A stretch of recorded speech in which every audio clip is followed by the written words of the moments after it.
YouTube world, my name is Nicholas Montez and you're watching my YouTube channel, Nicholas Montez.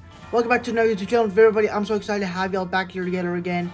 And in today's video, we're going to be discussing Halloween films. We're going to be ranking all 13 of them today, from the worst to the best. But before we get started, let's talk about the one film that I haven't seen, and then we'll continue the list.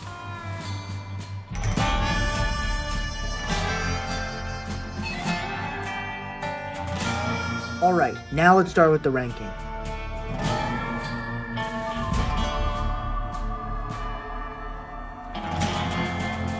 Now, this film is in last place for a couple of reasons. First off, the movie doesn't even have Michael Myers in it. The film 1978 Halloween is literally is actually shown in the film. And the only, this isn't really a Halloween movie. This has no characters of the franchise. It's just a horror film with snakes and bugs coming out of pumpkins and this weird catchy song coming out, and I'm like, what is this? So easily comes in last place.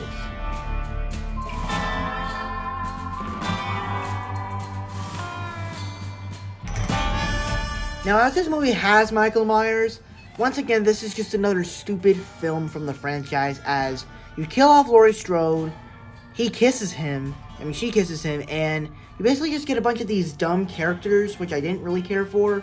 You have this character trying to beat Michael Myers with, like, kung fu moves that you saw in movies, which is a huge complaint for some people, which, even though it's still stupid in here. So, overall, the movie's just kind of dumb, and it's also just kind of boring and forgettable.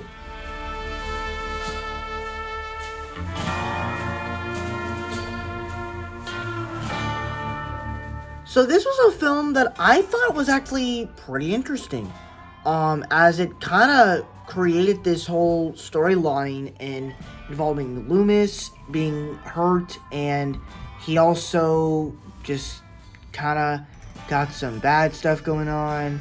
And then, honestly, I don't remember this movie that much because it's been a year since I've seen it, but the big thing that really surprises me with this film is when you get the moment where the ending, and you have the daughter killing her foster mom, and you're like, oh crap, this is going down. This is crazy. And even Loomis tries to kill the daughter, which is even more crazy. So now let's move on to the next Halloween film.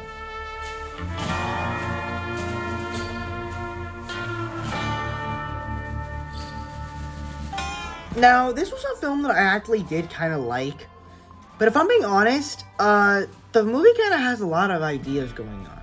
First off, it deals with Loomis kind of making a whole book about Michael Myers.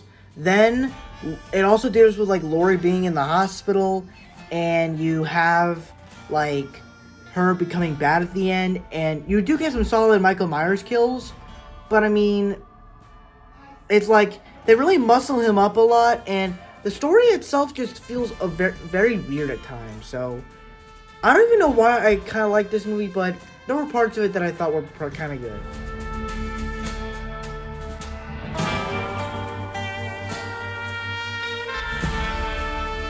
Now, this was a much interesting film, as it explores the stuff that happened in the last movie, where you basically take the daughter and she's literally just mute, where she can't speak. She's so like shocked from everything that happened, and now she can't even speak, and Michael Myers haunted her. She cursed her, and it was a really interesting thing.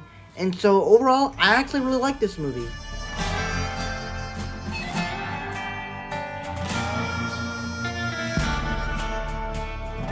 Alright, so this is a movie that I know that this might be a little bit low for the first Halloween film, the film that kicked off the franchise. To be clear, at pretty much up to this point in time, every other movie I think is really good or just great.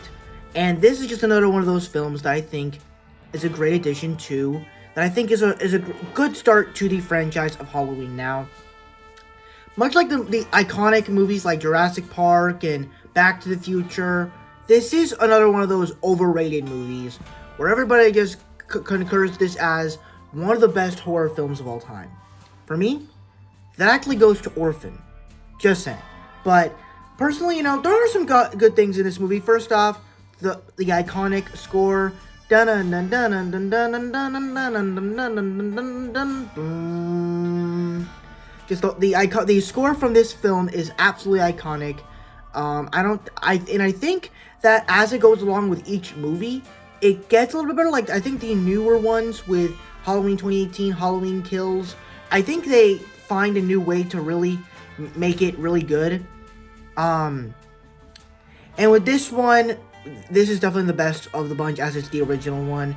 And also gets the suspense of Michael Myers, of this serial killer who broke out of prison, and he's coming for these 3 teenage girls. It's a really cool little thing that goes on in this film. I really enjoyed it. There's a lot of suspenseful moments. The problem here is that it takes too long to really get the suspense going. Like, it really does. It's very like vague in the way everything happens. But overall, pretty good start to the franchise. Not my favorite though.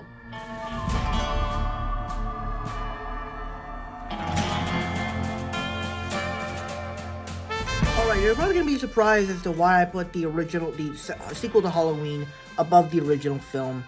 I just like this movie way more. This is a better, well-told story where it explores what happened after Michael ran out and he escaped. Now what's next? And so they kind of do this where you think Michael Myers is dead, he comes up back from the dead, and then Loomis is there, shoots him, then he escapes. And then the opening sequence literally is like, call the police, tell him I shot him 6 times. And he's like, is this a joke? I've been trick-or-treated to death tonight. And then Loomis says, you don't know what death is, and then plays the new Halloween score, and I'm like, this is a great intro to this film, and really just seeing Michael Myers, like, just seeing more of that tone of the original film was really good, and just kind of seeing, focusing on the story of Loomis, and exploring that Michael Myers is related to Laurie Strode, and at the same time, you still get a lot of great, clever kills in this film, as you literally are, like, with the hot tub sequence, you literally get, like the girl's skin burning off. I'm like, oh my god, this is so brutal. And yeah, the kills in here, the music, this is probably the best piece of Halloween music I've ever heard, because, I mean, it really does a great job with the music, and really built to suspense, and it also just, like, the kills and hurts, like, you feel the pain in the characters when they're being hurt. Or even when the guy slips on blood and then he has a concussion, like, you feel that. So, I really enjoyed this film.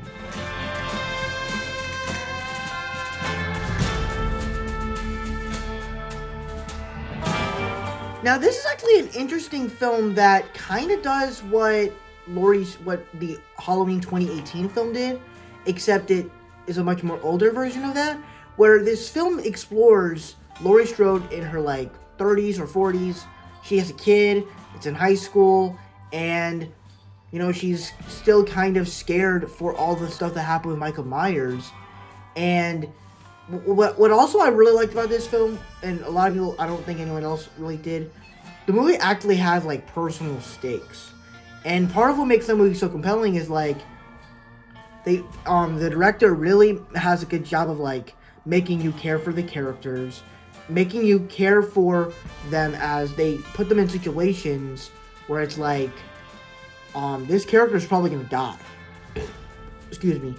And they do a really good job at that, and then, excuse me again. And when you get to the third act where you have Laurie Strode and Michael Myers face at it together, it's awesome, and then you get to the big moment where Laurie Strode chops his head off until you get to Halloween Resurrection, and it's all ruined, and you realize it's another guy. Kinda bad, but overall, it was actually a pretty good film. It told a pretty good story. It also got a good cast, like Michael Bublé or something like that. No, not Michael Bublé. I forgot his name. I'm sorry. I think his last name is Bublé. I don't know. Yeah, the cast is pretty good, and overall, it's a really good story, and I liked it. I really enjoyed this film.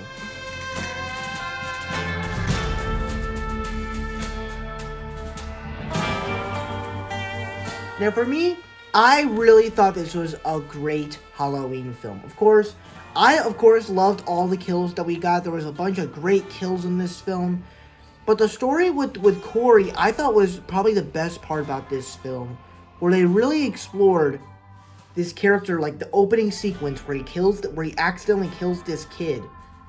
It really sets up this story for him as not just creating another Michael, where it really creates this story of what if there was another Michael Myers? What if that evilness, what if all that stuff corrupted someone else and he became evil? And I thought that was like a very interesting story they came up with, where it's like, because people bullied him, he wanted to kill. And I thought that was an interesting approach to take on things for a different type of Michael Myers character. Granted, it's not exactly the best way to end the franchise with this plot line.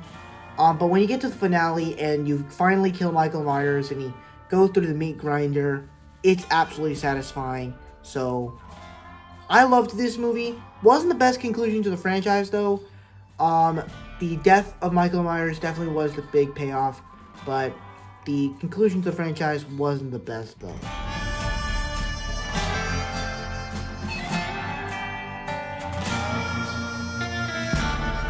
Alright, so you're probably wondering, why is this film so hot? Well, the reason for that is it's just a guilty pleasure of mine. One of the things I really loved about this film is they really personalized Michael Myers, where they really established a story that established all of these characters, and I'm not gonna say like, I'm not gonna say like he kills people like they did it with Corey, where they personalized him and they gave Michael Myers like reasons to kill. I guess you could say that's kind of the cool part about the film, where they actually give reasons to kill, and what sets up this version of Michael Myers. I thought that was actually pretty interesting. And then all the other characters, I thought it was a nice little approach. I thought Loomis was a nice, interesting thing. I just thought the whole way the story went when he was a kid was just really cool and interesting. I will say this though, I never exactly talked about this on my channel before, but one of the things that this movie is known for is doing a lot of sex jokes. To be honest with you, never really bothered me, because it's not that I appreciate that they did that. It's not that. I just sort of feel like that's what kids would do at that age. Like, they're just very, like, horny teenagers, so they're gonna do stuff like that. But yeah. And then there was even a line in the movie that I'm not gonna say what it is, but the first time I watched it, it got me cracking up. I don't know if it was because it was like late at night when I watched this, but there was a line in one of those sexy scenes that really cracked me up. And if you want to know, you could text me about it or something. You don't have to, but that scene was hilarious. I don't know why I was laughing. It was just funny to me, probably because it was late. But yeah, this movie is great. Definitely has a lot of great kills. And yeah, so I loved this movie, and it's just a guilty pleasure of mine.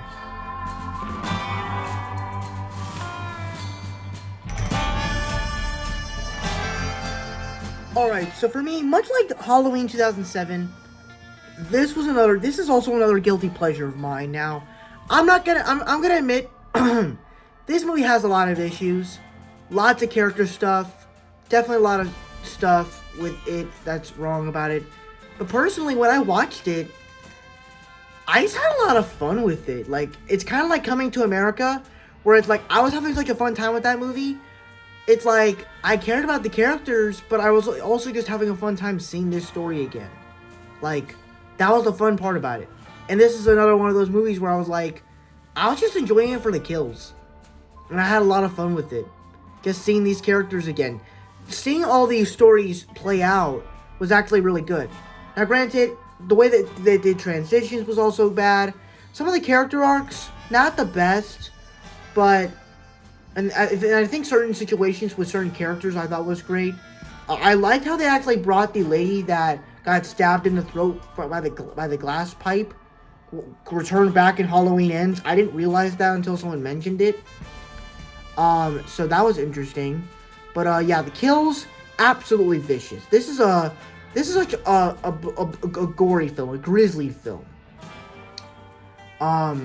And then when you get to the third act and you have all the people battling Michael Myers, beating him up, shooting him like 5 times, hitting him with like bats, getting knocked out, like this is amazing.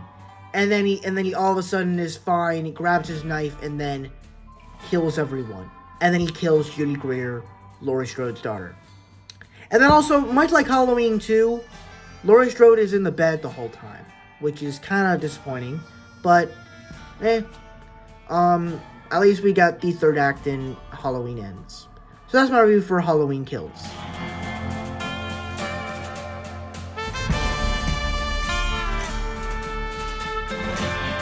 Now for me, I thought this was a great return to the Halloween franchise, where they really told a great story about Laurie Strode 40 years after the original Halloween, where Michael Myers was brought into prison, and she's been training all her life to go after him if he ever comes out to get her. And even then, it ties in with the family that she's created over the years, with Judy Greer's character, and then even establish and even get some other characters, some of the high school students, some of these high schoolers involved, and it even like establishes certain characters that I thought were great. And the kills, absolutely amazing. The music, absolutely great. And then it even does some nice little twists and turns that I thought were great. And then even then, the Doctor stuff with the Loomis character, the new Loomis character, wasn't the biggest fan of, because he just was so creepy and wanting to kill someone and wears the Michael Myers mask. Like, what the hell is going on here? So, besides that, it also it's great. It has great action, great music, does great character stuff. All in all, a great film. Absolutely one of the best Halloween films. And that is my ranking of all 13 Halloween films. Thank you guys so much for watching. I really hope you enjoyed. Don't forget to like, comment, and subscribe. All my social media stuff is in the About section over there. And I'll see you guys in the next video. Bye-bye.